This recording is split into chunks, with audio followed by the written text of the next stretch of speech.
Alors, dans la suite de la capsule vidéo de la prise en main de la messagerie ProtonMail, il y a aussi quelque chose d'important qui est dès le début se faire des contacts. C'est vraiment classique. On va écrire des messages, on va y répondre, on va finalement trouver de plus en plus pratique d'avoir déjà le mail, l'adresse mail de la personne déjà encodée quelque part. Alors, il y a deux cas de figure principaux. Enfin, le plus important, c'est le plus courant, c'est quelqu'un qui vous a écrit. Je prends par exemple le premier message de Anas, mais c'est l'occasion d'en profiter. Anas ne m'a encore jamais écrit, donc ça tombe bien parce que je vais profiter du fait qu'il m'a écrit pour l'ajouter au contact directement. Donc c'est très simple, je vais ouvrir son message, je suis très contente de l'avoir lu, etc. Et donc je dis, oh ben voilà, Anas, ça va être en contact, je vais souvent lui écrire. Je vais cliquer sur la petite flèche, donc je clique sur la petite flèche pointée vers le bas, et là maintenant il y a la commande ajouter au contact. Donc ça c'est très sympa parce que c'est d'office, il y a une fiche qui va arriver, il va y avoir son mail d'office et donc il n'y aura vraiment aucune chance de faire de faute de frappe parce que c'est lui qui a écrit, enfin, en réalité c'est même pas lui qui l'a écrit, ça arrive dans votre boîte de réception, donc c'est sûr que c'est sa bonne adresse. Et par contre, je vais mettre quand même son nom, en tout cas c'est son prénom, je vais mettre Anas et 2020, enfin ça c'est pour moi. Anas Baba 2020, ça sera ma façon de noter mon contact, mais bon, a priori vous faites ce que vous voulez. Voilà, voilà. Et par contre, comme c'est une offre gratuite, bah, tout le reste, prénom, adresse, tout ça, ce sera, il faudrait une version payante. Mais c'est pas grave pour nous. Pour apprendre, je vais cliquer sur enregistrer. Donc, et bien sûr que tout ce que je vous montre peut bien sûr se transposer à une messagerie telle que Gmail, celle de Yahoo, celle d'Hotmail, enfin d'Outlook, enfin que sais-je, toutes vos messageries fonctionnent de la même façon. Alors, donc, Anas, il est dans mes contacts.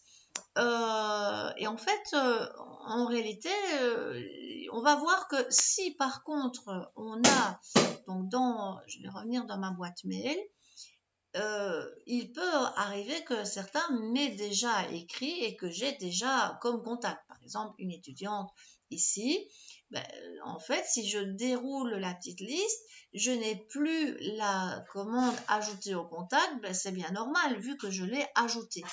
Donc, si je retourne dans ma boîte de réception et que je vais aller voir pour Anas ou si j'ai le moindre doute, si je ne vois plus ajouter au contact, c'est qu'il est déjà dans mes contacts. C'est un peu logique. Alors, une autre situation par contre, c'est quelqu'un qui ne vous a jamais écrit. Et c'est un grand classique. Par exemple, dans le devoir que je vous donne, vous allez devoir encoder des contacts, par exemple, du secrétariat de l'école ou aussi du service de l'aide à la réussite. C'est classiquement pas des personnes qui vont vous écrire. Donc, ce serait pas mal de savoir aussi encoder un contact de quelqu'un qui ne vous a jamais écrit. Donc, je vais aller dans le menu contact et je vais tout simplement cliquer sur ajouter. Là, c'est par exemple dans la liste des choses que je vous demande de faire, c'est de mettre le contact de l'aide à la réussite. Alors, si c'est juste aide à la réussite, bah, tant mieux, je vais le taper. Je pense qu'il y a aussi le nom abrégé, le SAR, c'est comme ça qu'ils l'appellent à l'école. Donc, on va mettre les deux. Alors, ici, vous avez le choix. Ou bien vous tapez vous-même, mais je sens que les fautes de frappe vont voler et vont faire plein de dégâts. Parce que si on se trompe dans l'email, ben après c'est foutu. Vous ne saurez pas écrire à la personne. Donc là, moi, je vous conseille, si vous avez quand même quelque part l'info, puisque je vous conseille toujours d'avoir un onglet ouvert pour le cours, un onglet pour votre messagerie, enfin un onglet pour plein de trucs. Vous allez cliquer sur l'onglet du cours. Tant qu'à faire, il y a sûrement le devoir, enfin, il y a sûrement les consignes quelque part où je vous demande d'aller déposer alors les copies d'écran de messagerie, je pense que c'est ça. Voilà, c'est dans le devoir pour la messagerie. Et je demande d'encoder certains mails.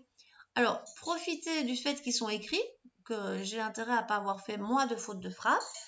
Il n'y a jamais d'accent dans les mails, hein, dans les adresses email. Donc, réussite, il y a peut-être un accent aigu en français, mais pas sur le mail.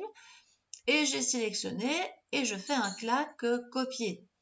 Je vais aller dans mes contacts, j'ai ma fiche de l'aide à la réussite, je mets mon curseur dans la zone de l'email et je colle. Et comme ça, je suis sûre qu'il n'y a pas de faute de frappe. Je descends plus bas pour enregistrer. Voilà mon contact supplémentaire encodé.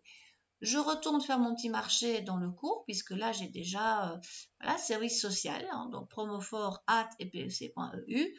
Je sélectionne CTRL-C ou clac copier. Je vais dans mes contacts, puisque ça, c'est toujours là où je me trouve. J'ajoute un nouveau contact. Donc, je fais ajouter. Je vais mettre, puisque c'était le service social EPFC, voilà, je vais dans l'email, je clique dans l'email et je fais CTRL-V, bien pratique, ou clac-coller, comme vous voulez, et je clique sur enregistrer. Voilà, voilà. Donc, ça se rajoute petit à petit. Profitez pour fermer cet onglet inutile. Donc, ça, c'était le cas de pouvoir ajouter en fait un contact qui ne vous avait pas écrit. Bon, supposons que je veuille supprimer, peut-être pas le faire avec un contact d'étudiant, c'est jamais sympa. Je vais limite jouer à supprimer mon contact de aide à la réussite. En disant, ben, j'ai pas besoin de ça, moi je réussis très bien, il n'y a pas de souci. Je coche mon contact et je vais évidemment cliquer sur supprimer. Si je cliquais sur supprimer, pas sûr de vouloir supprimer ce contact et que je confirme, mais c'est foutu, il est terminé, il n'y a plus le contact. Qu'est-ce qu'on avait encore dans l'idée? En fait, par exemple, on pourrait se dire, tiens, Anas me dit que j'ai fait une faute de frappe dans son nom, j'invente, qu'il y a peut-être 2 S à son prénom et pas un seul S. Comment je ferais pour corriger son contact? Je vais cliquer sur sa fiche, voilà. Et limite, si j'ai besoin de modifier la fiche, là ça ne marchera pas tout de suite, mais je vais cliquer sur modifier ici et je vais par exemple rajouter, remarquons que on pourrait peut-être mettre son nom de famille, mais sinon voilà, on change Anas, je vais rajouter test, voilà, comme ça c'est bon. Je vais rajouter, je fais enregistrer. Voilà, je vois que le contact est modifié, il me le signale. Puis je vais peut-être retourner modifier ça et l'enlever. Je fais ça autant de fois que je veux si jamais j'ai fait une faute. Mais normalement, si vous faites des copier-coller de mails, une autre astuce consiste à aller gratter dans les copies conformes ou les copies invisibles si vous êtes le destinataire et d'aller rajouter des contacts comme ça. Je m'explique. Quand par exemple quelqu'un vous écrit, une autre façon d'aller copier-coller le contact, je vais aller voir ici, je ne sais pas si l'étudiante a rajouté peut-être des étudiants, voilà. On pourrait supposer que par exemple vous vouliez afficher les détails. En fait, finalement, l'étudiante a écrit à plusieurs autres personnes. Si elle n'a pas fait trop attention, enfin les CC en tout cas, moi je peux profiter de l'occasion pour aller copier mon contact. Donc soit je clique sur la flèche et je clique sur copier l'adresse, ou bien je fais un cliquer-glisser pour arriver à le sélectionner.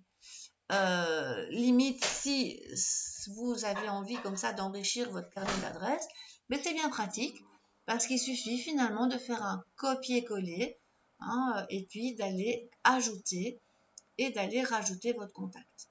Donc, essayez le moins possible de taper l'email, comme ça sera moins de risque de mauvais envois, de mailer démon, des messages d'erreur concernant des envois de mails qui n'ont pas pu être distribués. Ouais, donc là, ça clôture, je pense, la gestion des contacts. Un truc qui est faisable avec un contact, mais qui finalement peut utiliser, c'est de